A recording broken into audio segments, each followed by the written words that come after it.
how would you know though? Because like it's an introverted function, and so it would have You to be can tell. somebody. It's Yeah. the way you talk about stuff. It's the way the conversation flows. It's the way you make connections between things.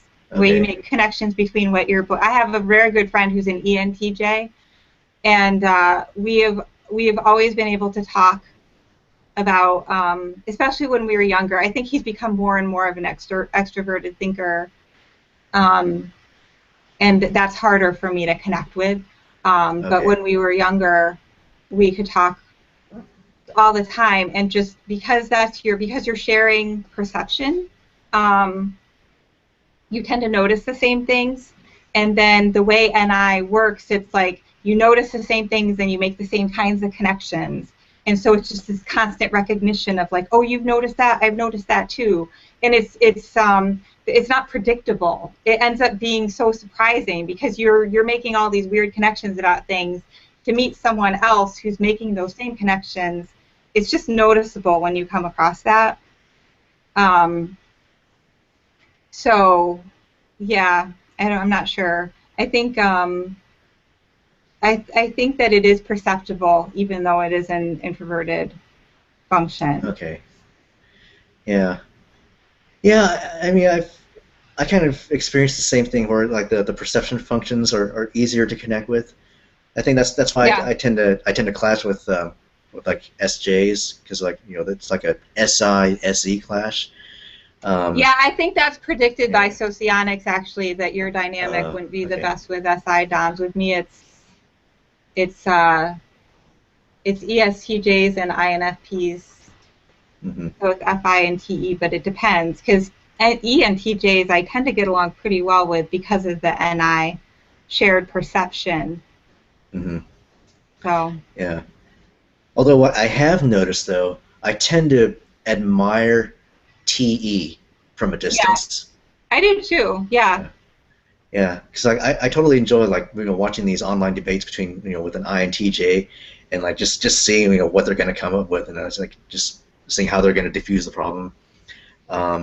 Yeah, Because yeah, like and I mean, I value objectivity, even though I'm very subjective in my own approach to things. yeah, I value the ability of someone to be more detached and to be more objective and to always be seeking, like, you know, um, more objective arguments that have, that are not just. Yeah, Um, I do appreciate, especially in INTJs, because it's so similar. The perception is so similar, but then the judging is so different because it's more objective. yeah, FE is very subjective. I'm always looking at the human element. I'm always looking at subjective experiences and how that plays into things. But I can see the value, like with scientific research, for example, there's a value in being as objective as possible to get rid of as much bias as possible and to be oh like, well, yeah, what, then I can see extroverted thinking as being, you know, serving a really important role. So, yeah, yeah. And like when I took cognitive functions test, usually my I'll get like a high score on TE. Like TI is okay. always first, but for some somehow TE always ends up there because like because I appreciate the value of like just being able to objectively organize things in your external world. Uh, Yeah, that makes sense. I know I took one of those tests and I actually scored pretty high on FI.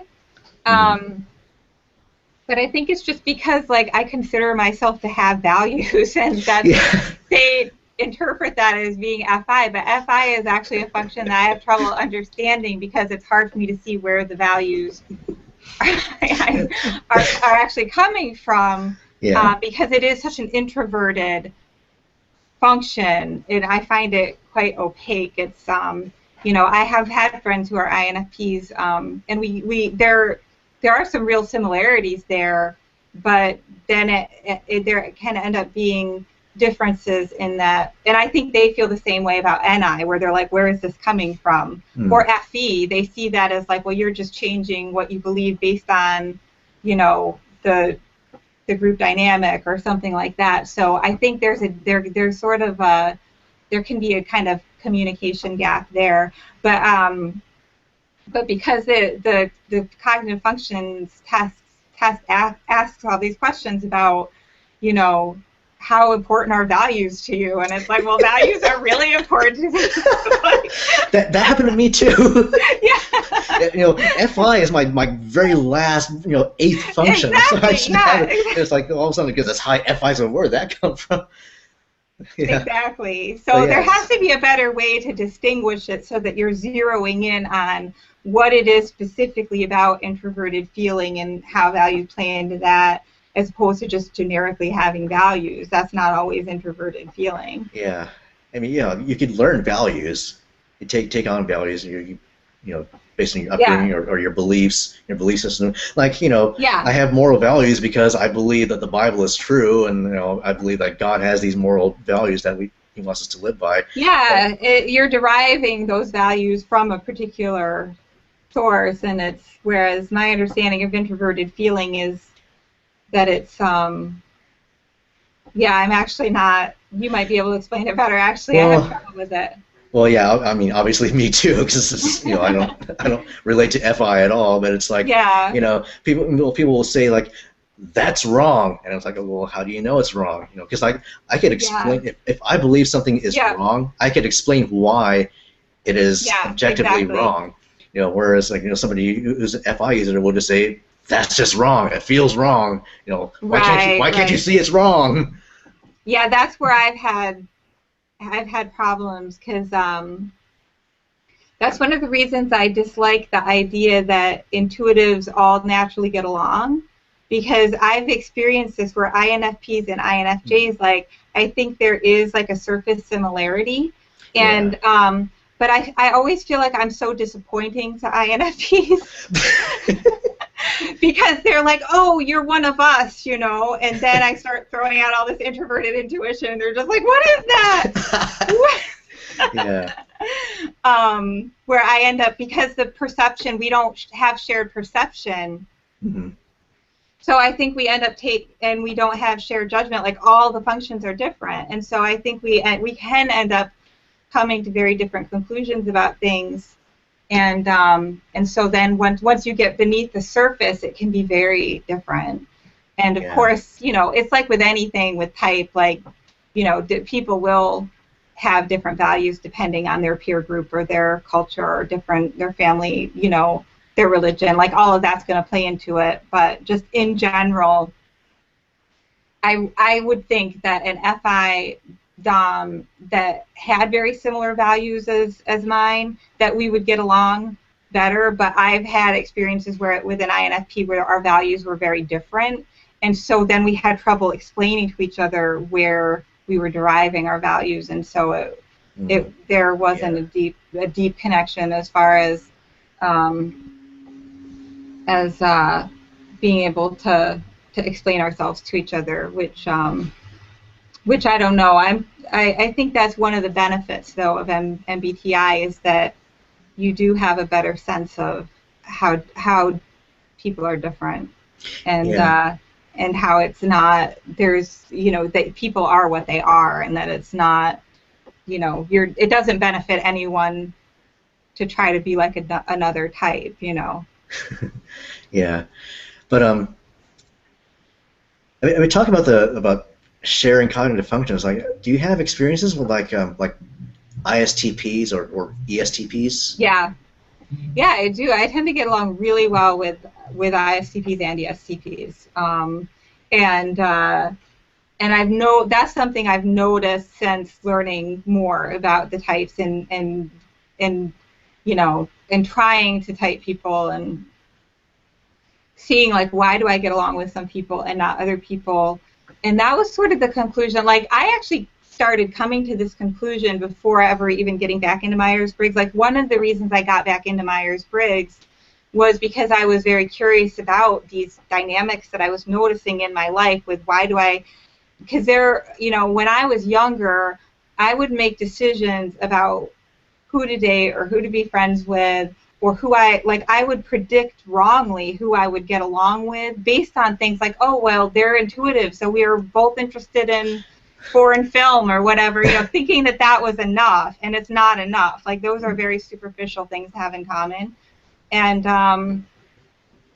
and you know, I think this is common. You know, I would look for people who had similar interests. You know, and I came to the conclusion that, you know, while I can have really good conversations with people, or I might enjoy some activities with people that I simply have similar interests with, I actually found that when I really analyzed the dynamic that I had with people, that there were people that we would have like not so many similar interests, but that the conversation flowed really well. And how I would characterize it now, I would say it's shared perception. Wouldn't have used that terminology then, but we seemed to see that we noticed the same things. And you know, our perception function that Jung called it irrational, because we don't have any control over it. Like, you can't really control what you perceive, whereas you do have some control over your judging functions. But you just perceive what you perceive, you know. And I noticed that there were people that I just tended to perceive some of the same things, and so that would become apparent in conversation. Whereas that's one of the things I've noticed with INFPs to some extent, because I knew a lot, because I worked for an academic publisher, and I think a lot of my coworkers were INFPs, and we got along. Like, I you know, really enjoy, like, people who are very creative or very intuitive, like, I do generally find them interesting and everything, but when it actually came down to explaining, like, their worldview and what motivated them and what they valued and what they noticed, like, they would say things that it would be completely counter to my experience, and I would be like, I'm not sure how you believe that. Like, I'm not sure. It's almost like, am I living on another plane of reality? Like, there was just such a divide. It was just, whereas you know, I have friends and family members who are ESTPs, I think. Like, I have a cousin who I'm almost sure is an ESTP, and she came and stayed with me when I was living in Philadelphia, and you know, as an extremely introverted person, like, I wasn't crazy about the idea of having a house guest. And you know, because that tends to be like, I tend to get along with most people, but that, like, all bets are off when you're talking about, like, very close quarters, like, day after day. Like, it becomes problematic. And so, and I don't know her super well. Like, we've never lived in the same place or anything like that. I knew her, and I was excited about seeing family because I was living in this city all by myself. But I was like, you know, I hope this works out, that she's going to be staying with me for like a week, basically. And it was an amazing experience. Like, we had so much fun, and we had such good conversations, and I think it's because that was one of the examples. At that time, I was really trying to sort out, like, why do I get along with some people and not other people? And that was one of the things that I really noticed was she is this super extroverted person. She's just, like, full of life. She's just, like, all the time. She's a performer. She loves being in front of people. She's super energetic. Like, none of these are qualities that I have.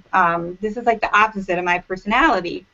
And yet we would be able to just talk for hours and have it be, at least from my perspective, have it be, you know, really connecting, and we would be able to spend all this time together, and to me it was very energizing, and that was noticeable to me, because I find most people draining quickly. I'm aware of it. Like, I have a low threshold, and so the fact that I could spend all day every day with somebody who has such a different personality and feel that it was energizing, that was something that I really, and this was before I started reading about Myers-Briggs, but when I started reading about Myers-Briggs and socionics, and that idea that shared cognitive functions, especially in this case where ESTP and INFJ, it's the same cognitive functions but in reverse order.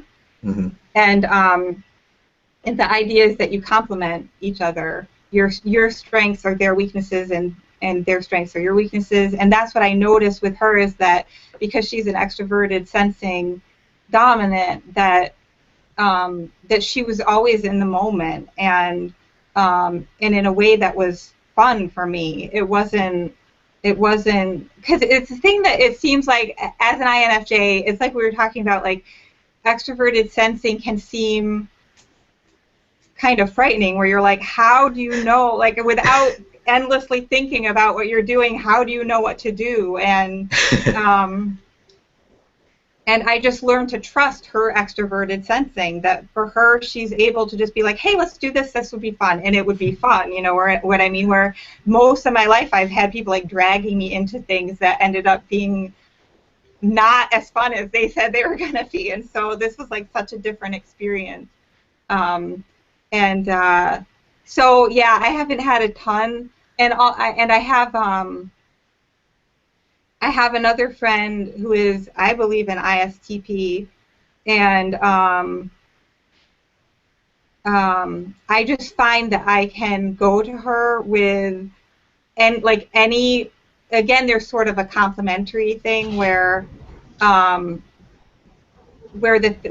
weaknesses are like her strengths. So she's like, because she's I believe that, you know, introverted thinking is her dominant function, and so she's just very practical and very logical, and she just is able to kind of cut through everything else and zero in on, you know, what makes the most sense, you know, and in a pragmatic way that I've gotten better at as I've gotten older, but it's still a challenge, you know. Yeah. I've gotten to the point where I recognize it when I see it, but I'm not always able to generate it myself. I'll still get kind of lost in the ether of my own, you know, intuition, my introverted intuition. So I find that to be really valuable. And again, like superficially, our personalities are very different. Like, you know, Yeah. but I find that it's a really that the communication is really, really good. And again, to me, it's like STPs will be like, you know, they will look at my personality and they'll think like, wow, that's really different from me. But then when we start talking, there's a lot of common ground. Whereas I've had other intuitive types that think I seem really interesting, but then they talk to me and they're just like, what planet are you from? Yeah. Yeah, I think it just all depends on like how like where, like how do you find that common ground, and like what things do you what things do you talk about, how do you relate to each other, because like, you know, it's the same thing, like, you know, for me with you know, with INFJs or ENFJs, you know, the few that I've actually known, it's like, yeah, we're obviously very different, but then you know, once we find something, find an area where we can connect, it's like, yeah, we're totally connected. And like, do you think that's a shared perception? I think so. Yeah. Yeah, a lot of people think it's, you know, I think a lot of people place a lot of importance on the judgment functions, the thinking and feeling.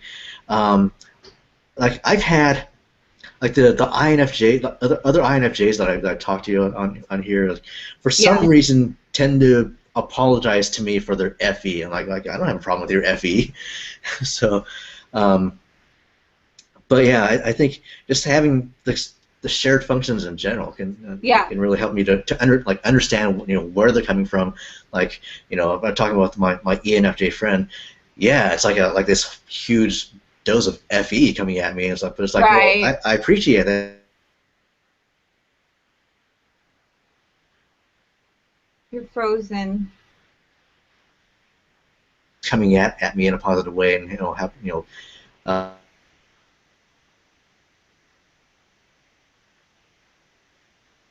and, you know, try to and trying to connect with me. It's like, well, yeah, I appreciate that when that happens. And then the, you know, the NI, I don't know, somehow, I mean, it's, I don't really know what it is. It's like, it's like, you know, they somehow know what to say, to, you know, to try to get at what's, you know, what's really on my mind. Right. Yeah, you know, SI users, it's totally different. It's like they just go by their experiences talking with other people, and it's totally hit and miss. Interesting. Right. Yeah, I don't totally understand SI either. Yeah. I mean, it's one of those things I understand theoretically. Like I read the description, and I don't know how well we can really understand cognitive functions that we don't have a preference for, because it's not something we're using consciously, just naturally, the way that our natural preferences. Yeah, I think that is part of it. If you don't have the functions, it's hard to understand. But I think also SI is really commonly misunderstood, or commonly not described well. Like Dr. Juice on YouTube. Yeah. He has a lot of really good informative videos, but I found the one he did about SI versus SE.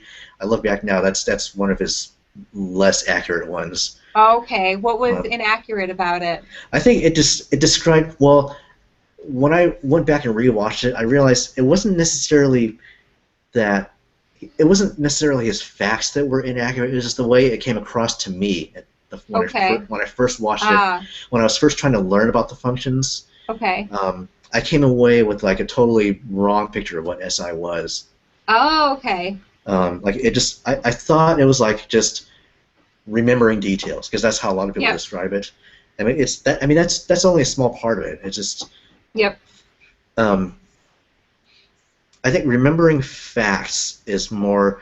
It could be a combination of like TI and another one, because I can remember facts when it's relevant, but but going back to like SI being an irrational function, it's like you can't help but remember certain things, and so like certain sensory details will trigger certain memories, and it will mean something specific to the person.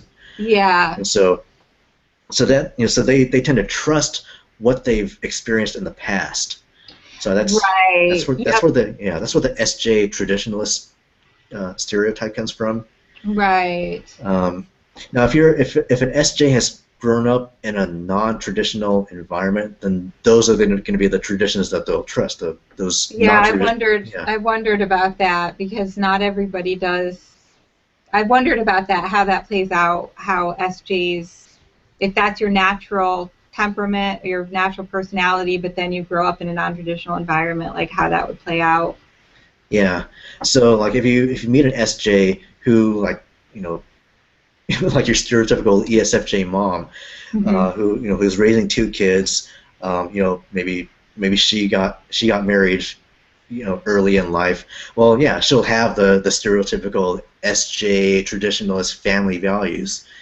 But I know like this ESFJ friend, who's a few years older than I am. She goes to my church. She's single. She's never been married. Doesn't have any kids, and so a lot of her lifestyle looks kind of SP-ish. Like she likes to go out and have fun and just kind of not worry about life, and just kind of like go out and watch like these. She's actually invited me to like these monster truck rallies. And most people will think, oh yeah, SP would be all for that, but it's like, well, for me it's like, like, well, yeah. Yeah, that's funny. I mean, I can think of other things that I would rather do than sit and watch trucks crash into each other for no reason.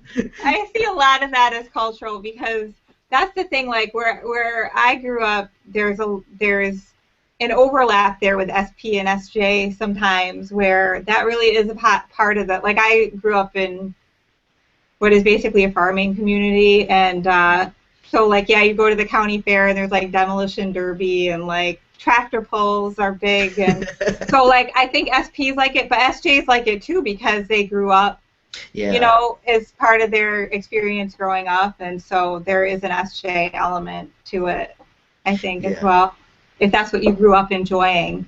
I think SJs, from what I can tell, like this is an interesting point actually, because I have a friend, my best friend's husband is, I believe, an ISTJ, and I mistyped him at first as an ISTP because he's into dirt biking and like heavy metal.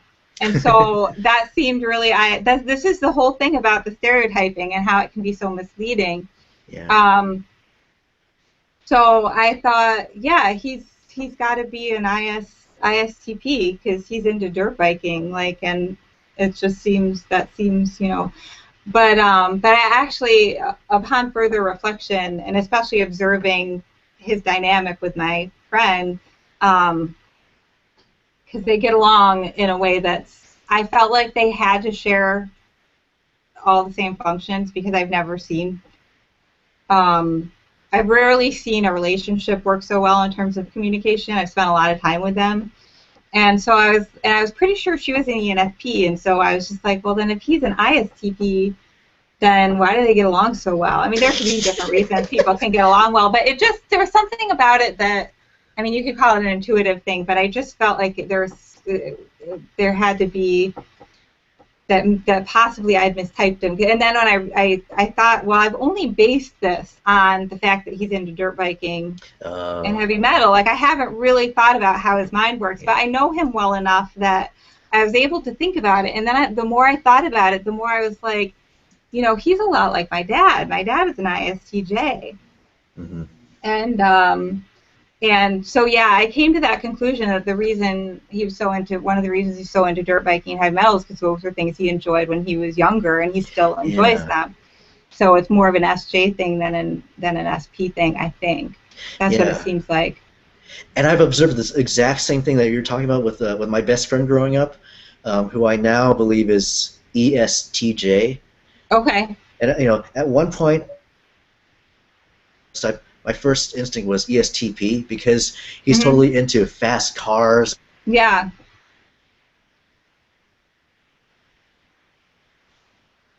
Sort of sensory things. Mm-hmm.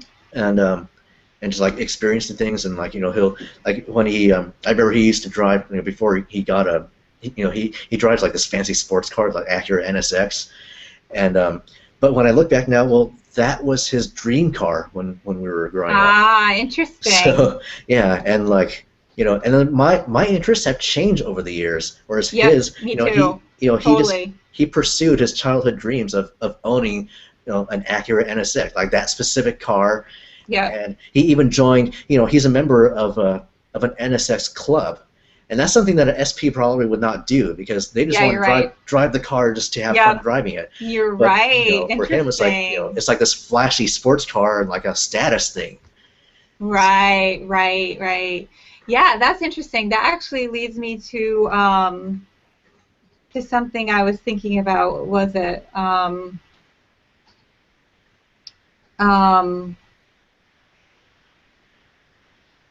I don't know why I can't remember what I was just going to say. Okay, this is what it is. So that actually leads me to think of something that you talked about recently. I think it might have been the same NF Geeks interaction that was pretty recent, where you were talking about the fact that you were never into sports, and that is one of the stereotypes of ISTPs and, you know, ESTPs as well, and that you made an interesting point that athletic ability is kind of separate from personality, and that it makes sense that if you had an ISTP or an ESTP who was gifted in that way of having some kind of physical prowess or some kind of, you know, particular skill, athletic skill or athletic ability, or, you know, their physique or whatever, or maybe cultural influences would play into it as well, depending on like what they were exposed to growing up or that sort of thing. But in any case, it makes sense that, you know, if you were an ESTP or an ISTP who had athletic ability, that's how you would use your SE. Like that's how that would manifest in your life. But if you're lacking that, if it's something that doesn't interest you for whatever reason, then, you know, that doesn't make you not an SP or not an STP. It's more just, you know, that's sort of a separate thing. And I feel like that has to be right, because, you know, the stereotyping can get so ridiculous that it's almost like, you know, all football players are ESTPs and all ESTPs are football players. Like, it's that simple, you know, and it's like, it can't be that simple. Like, there has to be a mix. Like, there has to be, like, I read on a discussion forum somewhere, that's why I don't even go on discussion forums, but I just get irritated, but that someone was saying something like, you know, that that you couldn't even watch sports and be an SJ or some whatever, that you were proving that you were something else, because only STPs can either play sports or like sports. Oh And gosh. it's just insane. So I think that's interesting because you know, it just seems like sports, you know, a lot of guys will be into sports just depending on the fact that that's what their peer group is into when they're a kid, or maybe they're like, my dad is tall, he's like over 6 foot. Mm-hmm. So he played basketball when he was in high school, when he was in college, but he's not he's an SJ, like he's an ISTJ, he's an accountant, you know. Mm-hmm. He's not a super athletic person, but you know, he was good enough to play in high school and in college and to really enjoy it and to be good at it. He was taller than everybody else, and he was coordinated enough that was, you know, that was something that he enjoyed doing. So I think maybe to be, I don't know. So to me, it makes sense that there's certain talents and abilities that if you are a particular type, you know, it makes sense that if you also have this talent or ability, that this is how this particular cognitive preference would manifest in your life. But this is a pet peeve of mine because of the whole thing about INFJs being creative. Oh yeah. Because I talked about that in one video that, like, I know one of the most creative people I have known in my whole life. I believe now that he's an INFJ. And he's one of those people who just writes poetry and paints effortlessly. Like, he just has all of this imagery inside of his mind, and he's just able to make it, you know, into something. And I think, again, a lot of poets and writers are INFJs. You know, I could read poetry and understand it. I've always been able to, even when I was a kid, because I think it's the language of introverted intuition a lot of the time, depending on the type of poetry. But it's metaphor and it's condensed, making all these connections. So to me, it's like I've always loved poetry. All this stuff is way over my head. But I was always aware that I could not write poetry. That was, I mean, I did write poetry when I was in college or whatever, but I knew that it wasn't exceptional, because I'm not creative in that way. I don't have that drive to take what's in my head and put it out in the world, which I think is essentially what creative expression is about. So to me, it makes sense that if I were creative, that I would be a poet or I would be a novelist or something like that. But I'm, you know, and I know they try to hedge in the descriptions where they're like, you may be creative, you may be in football, but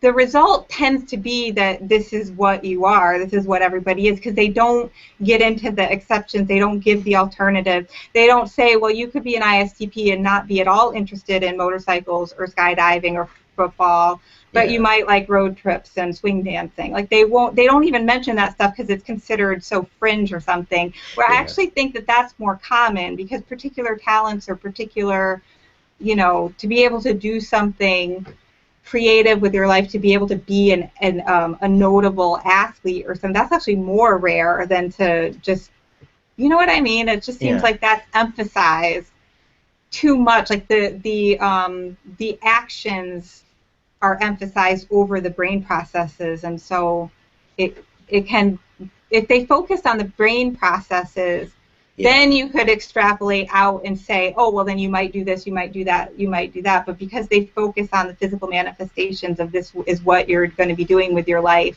it ends up being really limiting, and it doesn't capture the real diversity of type that's out there. Yeah.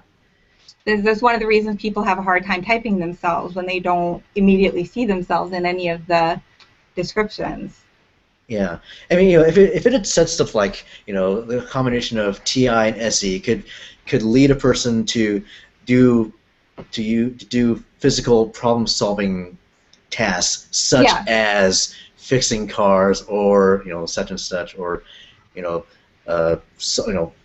solving computer problems or whatever, then I might be able to relate to a little bit more. Right. Or it may lead the person to participate in these types of sports if that happens to be their their field of their areas of interest. Yeah. Or stuff like that. Yeah. I mean, that's to me, it's just like some of those things are so specific. As far as athletic ability or creative talent, those are just such specific things that are not going to occur in every individual. So when it's even mentioned in the type descriptions, it ends up zeroing in on something that's actually separate from personality type and separate from brain processes. So it's almost like once you have the cognitive functions down, you might be able to move on to that and see like, oh, people might be like this or they might do that. But when that's the starting point, I just think it can be really misleading, and that leads to mistyping. Like with my friend who I believe in is an ISTJ, but that I mistype as an ISTP because he enjoys something like dirt biking. That's just like an easy mistake to make when you're just going by type descriptions. Like once I actually sat down and thought about, well, how does he actually, like, what is it he likes about it, or what, then I had a different take on his personality. So yeah. Although NF Geeks, Mike from NF Geeks recently did a video about speed typing, like speed typing people at a party. Oh, I don't think I saw that. Interesting application of using stuff like that, where you tend to if you only have a few minutes to guess somebody's type to the best of your ability, you can use surface. Right. There's a good chance they might be, say, I'm sorry, I didn't INTJ. hear I missed the first part of what you said because it froze. Okay, so yeah, I think situations like trying to assess people's types at a party, like you only have a few minutes to try to figure out a person's type to the best of your ability. So of course, you're not going to have enough information to like actually get their type right. Right. You can probably guess just by surface characteristics and say, well, there's a probability that based on what I've observed about the way they're dressed and like the way they carry themselves and the way they interact, they might be an INTJ. So that's going to be my guess for now. And of course you could very well be wrong, but you have a certain probability of being right. And it's only going to be, you're only going to use it for the duration, like while you're there, for the hour that you're at this gathering. Right. But yeah, if you're trying to actually figure out a person's type over a long term, then yeah, that's a bad idea. How good are you at typing people, do you think?